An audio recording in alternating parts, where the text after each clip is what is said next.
what's up, my people? It's your brother from another mother wine, Mike. Today, it's another FNA. You know, I was gonna say FNAF, but I'm gonna say FNAF. That's another FNAF. Oh shit, what do I call it? It's another FNAF Lore reaction video. So I hope you guys are ready for part 2.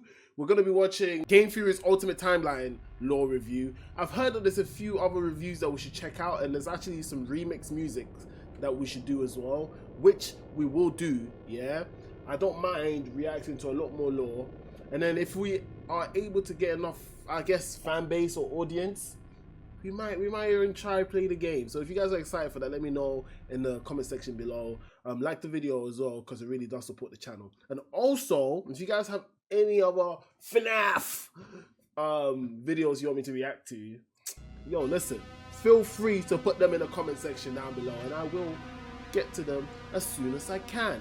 You know what I mean? Like, let's get the content building up, you know, because I'm enjoying these. So yeah, without further ado, guys, let's begin.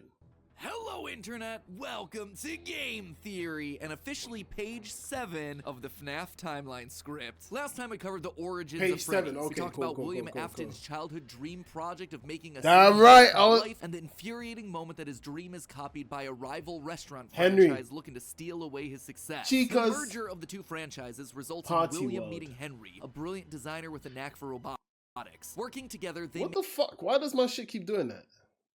I don't know if you guys notice, it just goes black. I need to figure that out, but for now, just gonna have to hold it down. Spawning popular Saturday morning cartoon shows, toy lines, and spin-off restaurants under the Fazbear name. When last we left him, Afton was thriving. The world of robotics opening his eyes to new and exciting ways of bringing characters to life. Bringing things to life. Yeah, that was his core driving force, his passion. And it was this very passion that would mutate, twist, and morph from here on out in the story. Because with life, there is inevitably death. Something that Afton would become intimately familiar with. But before Afton acquaints himself with death, I want you to take some time to acquaint yourself with our newest channel. Guys, this is a huge moment for us theorists. For the last decade, we've had this 4-player controller icon, and now we finally fill in the final missing piece. Get ready for the rollout of our newest theorist channel. Oh, drum roll, please. My days.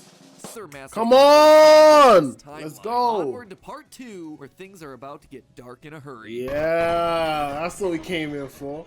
1983, business was booming with 2 whole restaurant franchises running, Fredbear's Family Diner and the newly opened Freddy Fazbear's Pizza. Together, William and Henry had been able to take the hybrid suit idea and make it into a reality. They even got a cartoon as well, isn't it? The Springlock suit. And fittingly enough, it was symbolic of the partnership between these two men. A human suit as designed by William that could become a freestanding Henry-style robot. But because it was still new tech with kinks to work out, the rollout was limited, restricted only to the Fredbear's Family Diner location. All of this meant that William was busier than ever. He didn't have time to be a full-time parent, so he designed a nanny cam system where cameras and speakers were hidden throughout the neighborhood, as well as in his youngest son's favorite toy, Psychic Friend Fredbear. Plushy Fredbear. But since cameras just weren't enough to raise a kid, he also left childcare duties to his eldest son, Michael. There was just one problem with that. He has Michael another was kid. Far from the best babysitter. Yo, guys, give me a sec. I don't know why it keeps flashing in it, so I'm just trying to make sure everything is in check, in order. Alright, cool. He tormented his younger brother by jump-scaring him with a foxy mask and constantly left him behind. William watched all of it from his cameras. Kids would be kids. Tomorrow was another day, after all. Except Michael's torment didn't stop. Bitter, angry thoughts would run through Michael's mind. Why did he have to be the one to take care of this whining crybaby all the time? First of all, why does this motherfucker have my name, but he's a bully? Damn it. I ain't a bully, guys. It just wasn't fair. It was time that he got even with his brother by playing the ultimate prank. A prank that just so happened to be on this crying child's birthday. He and his friends would take his scared little brother and make him do the one thing that he was terrified of doing, getting close to the animatronics. That would be embarrassing for the kid that was such an embarrassment to him. His brother squirmed, screamed, kicked, and fought, but just as they were putting that small, squirming boy up to Fredbear's lips, the mouth snapped shut. The sensitive spring locks inside the body had been triggered by the boy's movement, and they'd immediately clamped down. The boy went limp, but it was just a prank. What the hell? He killed his brother? It was meant to be funny. The boy was taken to the hospital and was immediately given an IV, flowers, and okay, oh my days, next but to his hospital bed. But the damage was too severe. Yes, brain damage. As the younger brother's consciousness began to fade, he could hear Michael's last words, a small and flimsy apology. But his father, Williams, through the voice of the Fredbear plush, were a firm and committed promise to a dying son. You're broken. I will put you back together. This would not be the end. No matter what, William's son would live again. It would just take time. Time that, right now, he just didn't have. His young son's heart flatlined as the boy faded into the inky unknown. Oh, that's sad. In the aftermath of the tragedy, changes started happening. And then dad says, you're broken. Is that what you say? You better punish that son, you know? I mean, what would you even do? Like, what would you even do if your kid accidentally kills one of your other kids? What do you even do in that situation? Like, damn, that's tough. Around the restaurants, kids were now required to wear security wristbands to prevent anyone from getting outside without parental permission. Any kid who approached the exit without permission would have to answer to the security puppet, a marionette on strings that could fly around on rails across the restaurant to stop kids in their tracks. It was William's idea. Oh my God. By Michael constantly leaving the restaurant without his brother. In the wake of... Hold up. You see, in the second song we did, we reacted to for the FNAF, the song reactions, when we did the song reactions, there was a part of a guy, like, you know when the imposter kills the kids, there was a thing that was floating around, turning them into Fredbears. It was a security system. Interesting. Fredbear's spring lock failure, all the hybrid suits were getting retired, locked away at the nearby Freddy Fazbear location. It was yet another tough pill to swallow after all the hard work that he and Henry had put into them. William would eventually bury the boy's small body in a remote location out in the woods right alongside his drive into and out of work every day. The death of this little boy sent the family spiraling. His wife, crippled with grief, was so distraught that all she could do was sit and watch TV. But his son Michael was far worse, complaining of seeing hallucinations of a golden bear standing outside of his window. The boy Michael was so deserves it. racked I'm not even with gonna guilt lie. that he was convinced that he was being haunted by the ghost of his brother stuck inside the suit that took his life. The suit's three-toed feet digging into the wet earth. The words, "It's me," ringing through Michael's ears. Some nights, Michael would even go so far as to break out of his room. Oh my days, this is making the song make sense. Wait, but if "It's me" is the brother thinking it's his little brother, surely doesn't mean the kid is actually Freddy, the bear. No way.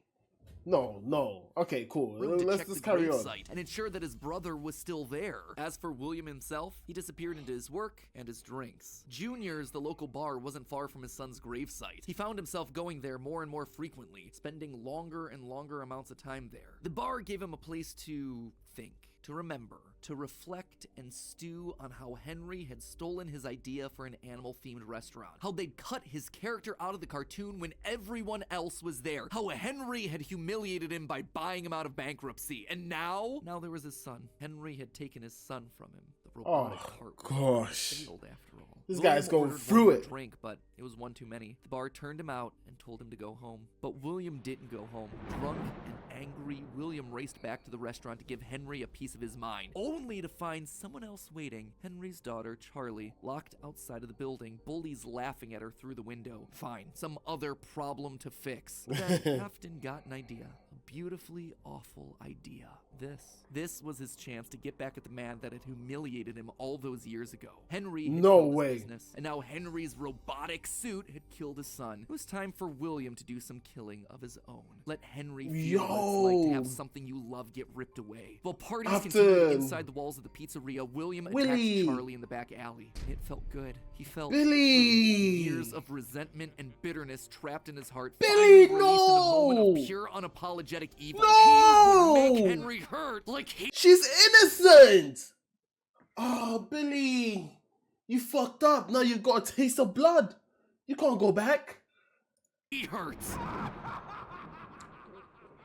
And And in that moment, William became a killer. He dropped Charlie's lifeless body and drove home. Fuck! To confront his family problems later that night. Look at him Paul grinning. was also a little excited by what he had just He's done. so happy. Charlie's death would remain on the books as a random act of violence. And though Henry had suspicions about William, there was no physical evidence. Nothing that could link him back to the crime. In the weeks that followed, Fredbear's family diner would close for good. 2 high-profile deaths around the restaurant with 2 grieving owners in such a short period of time was just too much bad press to handle. Besides, Freddy Fazbear's was still open, and it was the newer restaurant anyway. All the equipment from the diner, including the old yellow suits and security puppet, would get retired to that location. And there they would sit for 2 uneventful years. The rest of 1983 and 1984 were spent quietly grieving. Freddy Fazbear's Pizza and the new cast of characters were a hit. Tragic memories of their yellow predecessors quickly faded. Afton kept a low profile and buried himself in work and research, quickly reaching Henry's level of engineering and even surpassing him. And while Henry slowed down to grieve, Afton kept going, even starting his own company, Afton Robotics, for all those pet projects that were a little bit too experimental for the regular operations of the pizzeria. The first of these experimental projects was a secret workshop under his house, a veritable bunker, which allowed him to work while still monitoring his kids via hidden security cameras. 1983. A passcode that served as a constant reminder of why the cameras were so important, why he was down there in the first What's place. 1983? When the kid died? Fulfill the promise that he had made to his son, right? I will put you back together. This was for him, all for him. Right? But cameras weren't enough. He needed to solve the runaway Michael problem. He had to keep him in the house. He couldn't have another one of his kids wind up dead inside of an animatronic suit. So why not run a little experiment on Michael? You see, all this work with Henry had gotten Afton to start learning more about life, robots, the human mind, and what a fallible machine we as humans were. Our reality is so easy to manipulate with a few sensory deceptions. Deceptions like sound. With just a few sounds, he had discovered that he could alter a person's vision. He could transform blank, smooth plastic robots into lumbering, twisted nightmares. Nightmares far scarier than he could create with actual materials. They would appear organic, rotting, putrid, terrifying. These would be his means of keeping his son Michael in the house where he belonged. Was it extreme? Maybe. But then again, this was the boy who had killed his son. He would make him sorry. And so Michael would grow up not only dealing with the memories of his own guilt, the hospital room, the pills, the flowers, the death of his brother, but your dad is evil. You pulled the unlucky straw, but then again, you started all of this. Michael, like, unintentionally put his father on this path. If you really deep it. Also facing literal nightmares, illusions created by sound. Michael would never forget these either. Years later, as a security guard, he would still draw pictures of them inside of his logbook. But all of these extra projects meant that his home life suffered even more. He was an Michael's the security guard? You're lying. You're lying. Michael's a security guard. I'm a fucking security guard. I'm here to protect and serve, motherfucker. Yeah, boy.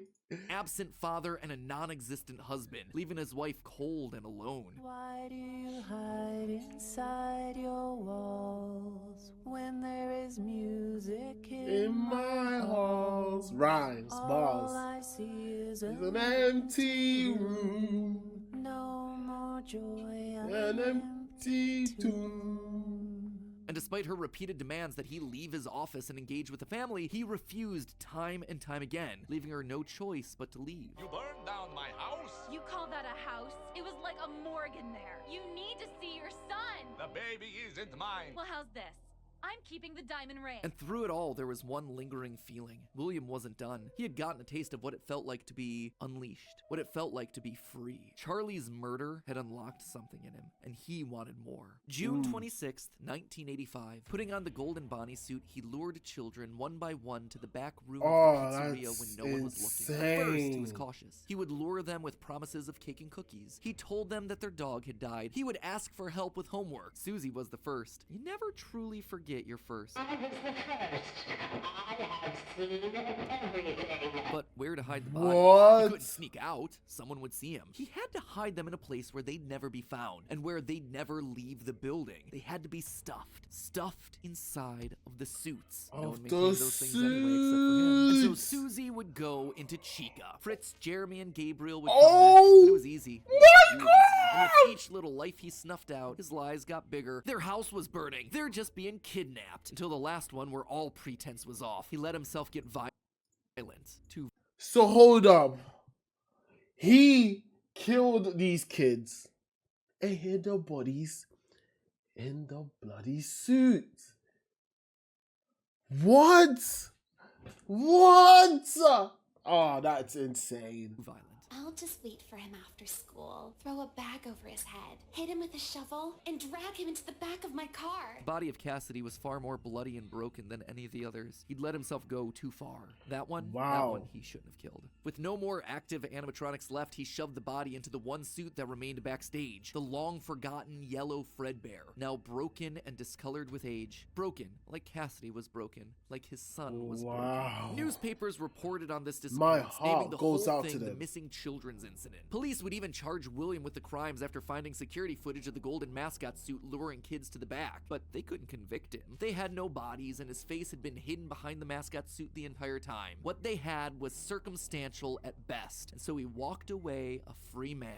But Henry knew the truth. In these murders, he saw his daughter Charlie all over again. So he threw Afton out of the company and shuttered the doors to the old pizzeria. Henry would keep the franchise quiet for 2 years. This would not happen again. This could not happen again. How could he protect the kids? Finally, he developed a solution. He would implement an even more extreme security system in the form of new animatronics. Toy animatronics, inspired by the toys that they had been selling years ago. But these guys, these were special. They were a new breed of robot with facial recognition abilities. Okay. Most importantly, they're all tied into some kind of criminal database so they can detect a predator a mile away. All the original animatronics, now withered with age, were moved to the new location. With a plan in place, it was time to try once more. The year was 1987, and the new and improved Freddy Fazbear's Pizza was making headlines in local newspapers. Headlines that just so happened to catch the attention of William Afton. Freddy's was back, and without him? That was his idea, his character. Henry was, yet again, trying to cut him out of the picture. No. As long as these restaurants stayed open, William would always come back. Then he noticed the phone number at the bottom of the article. $100 a week to apply call. Afton would go back, not as an owner or co-founder. He would go back in the one place that they would least suspect him, a lowly day shift security guard. There it was, buried in the back of Parsons. So Afton was the security guard. Withered animatronics was the golden rabbit. With the yellow security badge still on his chest, he used his crank to pull open the spring locks. It was time for Bonnie to give an encore performance. What? We had a spare in the back, a yellow one. Someone used it. Now none of them are acting right. From what I understand, the building is on lockdown. No one is allowed in or out, especially concerning any previous employees. When we get it all sorted out, we may move you to the day shift. A position just became available. 1987, 5 more kids. He didn't know what felt better, getting back into the suit after 2 long years of waiting, or knowing how devastating this would be to Henry the next morning. He didn't even try to hide his crime this time, just meant more blood on Henry's hands. He failed to protect the kids again. The restaurant had only been open for a few weeks, but William was sure that this would get it to close. Good, if he couldn't have Freddy's, no one would. Whenever the pizzeria opened, he would be there. But as he sat in his bunker, something else started to linger in William's mind. He had seen something strange. The old withered animatronics, they had been wandering around the building, spurred on by the puppet. It was almost like those old robots were trying to save the kids. Save them? They couldn't, obviously, but still, how were they moving? It was almost like they had been given life somehow. Did he have something to do with that? The following day, the news would report a security guard getting bitten by one of the animatronics during the day shift. Was that bite meant for him? William's curiosity was stronger now than his bloodlust. He had to learn more. Yo, I am no way. I am so baffled. I am so baffled. I don't know what's going on. I don't know. So, is it Henry's security system? But these are the old Fazbears. So, how could it be the new security system? Or is it actually the ghost of these kids?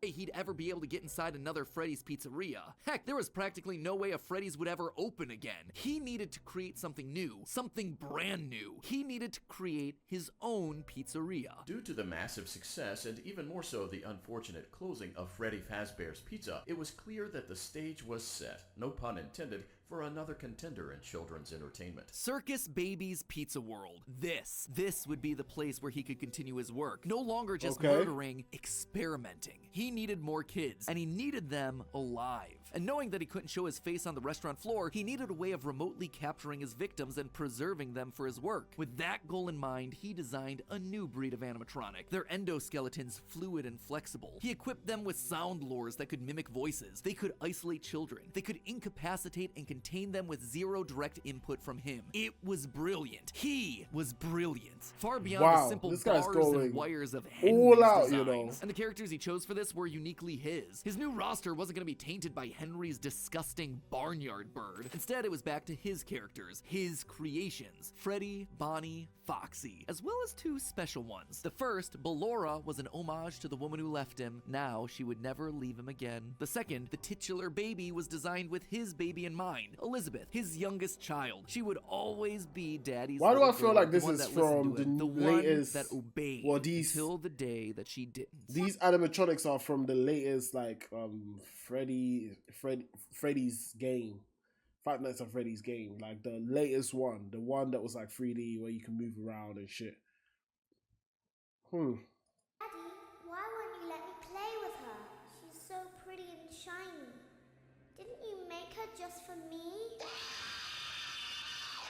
The day before Circus Baby's Pizza World opened, she disobeyed. She didn't listen. Left alone with Baby, she got too close. The animatronic ripped in half and swallowed her whole. A scared and confused child fading into eternal darkness. By the time Afton found her, it was too late. It was she was too gone. late. He immediately canceled the launch of Circus Babies under the guise of a gas leak. But wait, as he sat there at the foot of the stage, he noticed that this guy is just sabotage his whole life. The robot had changed. Baby had been built with blue eyes, but now they were emerald green, the same color as Elizabeth's. Was she in there? Could this all be connected to the free-moving animatronics that he had seen at Freddy's? He had to know more. His mourning turned to excitement. He had to return to where that's crazy. 1993. That's psychopathic. This place was pathetic. Henry had clearly tried to reopen one final time with those old original animatronics from so long ago, but William's damage to the brand had been permanent. These things stank of death. They hadn't been washed in decades. But even if they had, nothing could wash away the stink of murder that haunted these halls. One night, then another, then another. William repeatedly snuck into the old broken restaurant to lure the living animatronics to him, one by one dismantling them, robbing them of their endoskeletons. Oh, this is the third song. He came back to destroy. Yo, the songs make so much more sense when you watch this. Oh my god. Had to be the secret. It had to contain the remnants of life itself. But he had to know for sure. Leaping out of a room that was invisible to the animatronics programming, he dragged the oversized robotic skeletons back to his underground workshop. Back to where Circus Baby watched on with glowing, curious eyes. Eyes that somehow felt alive. Not knowing what else to do, William melted the robotic parts down. 5 animatronic endoskeletons reduced down to one silvery puddle of goo. Could he transfer this living metal to his own creations? He had to try. He picked up a syringe and filled it with the molten metal and injected the goo into Funtime Freddy's twisted, wiry endoskeleton. And suddenly, the coils came to life. Like snakes writhing in a pile, what had once been cold, lifeless metal moved and jolted on its own. He'd done it! He had unlocked the secret to life itself. Except something was clearly strange. wrong. How is that even possible? Erratic. They were violent, angry. Baby didn't act this way. She had been calm, collected. This was clearly something else. Something mindless and frantic. Perhaps by mixing the souls and then portioning them out, he had created incomplete beasts. He would need to keep testing to truly understand it. He needed more of this remnant. As he searched the old pizzeria one more time for any remaining scraps of metal, the ghosts attacked. His past victims come to collect their due, all led by Cassidy. The 5 lined up and blocked the door, and Afton's mind reeled. The scientific implications of this were incredible. Ghosts, real ghosts that he could see, all standing against him. But what could they do? What couldn't they do? He panicked as Cassidy approached. How do you stop something that's already dead? It's already dead, That resulted in their death in the first place. He would get into his suit like old times. He would regain his power over them just like the day that they died. He was the genius. He was the one in the suit. He was the one in charge. Bro. The spring locks. Yo. Maybe it was his frantic movements. Maybe it was the leaky abandoned restaurant. Maybe it was just fate coming to collect its due. So he died. The only thing he did know was that his brain was suddenly filled with searing white-hot pain as hundreds of metallic pins and gears stabbed into his body from all sides. All he could do was collapse, blood slowly oozing out of the suit and pooling onto the floor around him. Oh my days, I somehow feel sorry for him as well. His work was what is going on? Why do I feel sorry for him? He's a waste man.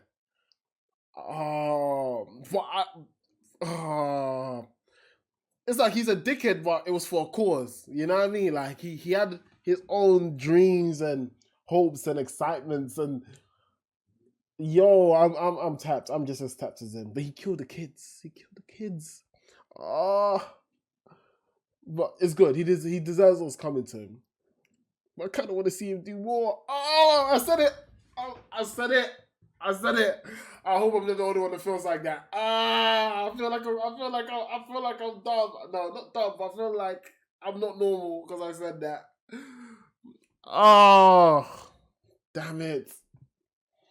It's just the way he got away with it. I'm digging a hole. I'm digging a fucking hole. I'm just going to shut the fuck up. He deserves what came to him, innit? You shouldn't be doing this. Yeah? This is fucked up. Finished. Unable to move, his only option was to survive, to live, to keep living. It took days lying in his own blood, but eventually someone found him, a security guard making a normal report. When he saw the animatronics torn apart in the middle of the party room floor, it caused him to file an immediate report of a break-in. An owner would have to come in and claim the damage, and who else would it be other than Henry? Hope jumped in Afton's heart. Henry would see him. They were partners after all. He would be the one to help save him, to get him out of this suit, to relieve him from this tremendous pain. Henry entered the secret room. His eyes fell on Afton sitting there in the pool of red, and Henry, saying nothing, turned and walked away. Bro! All employees that due to budget restrictions, the previously mentioned safe rooms are being sealed at most locations, including this one. Nothing is being taken out beforehand, so if you left anything Henry's like, fuck that nigga. Fuck that man. He deserves this shit. Management also requests that this room not be mentioned to family, friends, or insurance representatives. And so there Afton would sit, hanging on for 30 years, trapped behind the walls with an iron will that refused to die. End of this part. I say this part because it's not officially the end of the Afton era just yet, but this just felt like a really solid stopping point. The episode has gone on forever. Okay, so this is things that we already knew, stuff that's been established and reestablished time and time again by the games. That said, there are two things that I absolutely have to address. The first and biggest is the placement of Sister location, or more specifically, Elizabeth's death. To me, evidence in game seems to suggest that it was meant to come before the crying child's death in 1983. The biggest clue to this is that the crying child saw something. Remember what you saw is the phrase that's repeated over and over again by psychic friend Fredbear, aka William Afton speaking through a walkie-talkie in the Fredbear plushie's stomach. But what did he see? Well, I think we can tell based on how the nightmare animatronics are visualized. They have mouths in their stomachs, just like Baby ripping in half at the waist to swallow a kid. There's also the empty girl's room, one presumably left behind by a dead sister. And but it don't make sense because Baby is more advanced than the old animatronic. So how would have Afton, and from what he was saying, Afton was inspired to create that after Baby's death and him getting his first kill and wanting to do more and having to find different ways to kill people without him being there. That's how the girl version of the animatronic was made, right? Lastly, it explains why he's scared, and more specifically, why Afton wants him scared. Kind of makes no sense. He needs his kids to stay away from the animatronics. He doesn't want them getting too close, because the last time one of his kids got too close to a robot, his daughter died. That's then why he sets up the nightmares, to scare both Mike and the crying child away from the animatronics from that point forward. That's why books like the Character Encyclopedia outright suggest that we play as the crying child in FNAF 4. That's why he has a nanny cam following the crying child everywhere, so he can keep tabs on his kids when they're out of his sight. He can't let another Elizabeth situation happen. The death of Elizabeth also gives William Afton extra motivation for killing. He's a grieving father. His daughter was taken away from him, so Charlie should die as well. He's lashing out at the world after losing his kids. And again, we know that at least one of his children had to have died prior to Charlie's death, based on the mound of dirt that we see in Midnight Motorist. It also allows Circus babies to open and close earlier in the timeline, which is how you wind up with Funtime Foxy appearing as Mangle in the FNAF 2 location. Basically, Elizabeth dying first has everything it needs to fit, except for the most important thing, the murder weapon. Why would Afton be building an animatronic with a giant claw in its stomach so early in the timeline? At this point, he just has no motive. It just doesn't make sense. It doesn't make, that's what I'm saying. At this point in the story, he hasn't killed anyone, and we know for a fact that the missing children's incident is 1985. Why are the books all so confused? Any of those events just doesn't work, hence why I placed it where I did in the narrative timeline. Afton's death here is also a bit tricky. We know that he returned to the FNAF 1 location to break down the original animatronics in order to harvest their remnant. We know that he melts down 5 things to become one thing. Candy Cadet makes that very clear. So the 5 things are the 5 endoskeletons from the various animatronics. That would be totally fine if it weren't for one huge problem. On his 5th visit to the pizzeria, Afton gets spring-locked. So either the 5 becoming 1 starts in 1993, but then finishes 30 years later when he re-emerges from the wall to add the last endoskeleton to his pile, or he's had himself some reason to return to the original location after harvesting all the stuff that he can. It's not ideal, but it's the one angle that makes the most sense. And with that, this next chapter comes to a close, thereby leaving us with 5 more games to cover and another 40 plus years of Fazbear history to recap. Ooh, when you put it that way, something tells me that this might balloon into 4 parts. Oh, I'm excited, man. I'm excited. My Faz heads, congratulations, you made it through a massive upload. And hey, if you are still looking for more to watch, then check out the other 5 brand new awesome. Yo, guys, this part by far the most exciting. This part was so sick. I can't believe this the type of shit we've uncovered. Like it's kind of interesting because listening to the song and trying to like break it down and understand what's going on has made this review so much better because I'm relating it to different parts of the lyrics and different scenes in the music video. And it's so interesting that now the song is starting to make sense to me, which is sick. So I feel like after we watch all the lore, we should go and react to the songs again and then see what I can interpret from the songs, if that makes sense. Yeah. So, ladies and gentlemen, thank you guys for staying till the end. If you did, please like the video, subscribe if you are new to my channel, and I will catch you guys in the next FNAF Fury or Lore video. Peace out.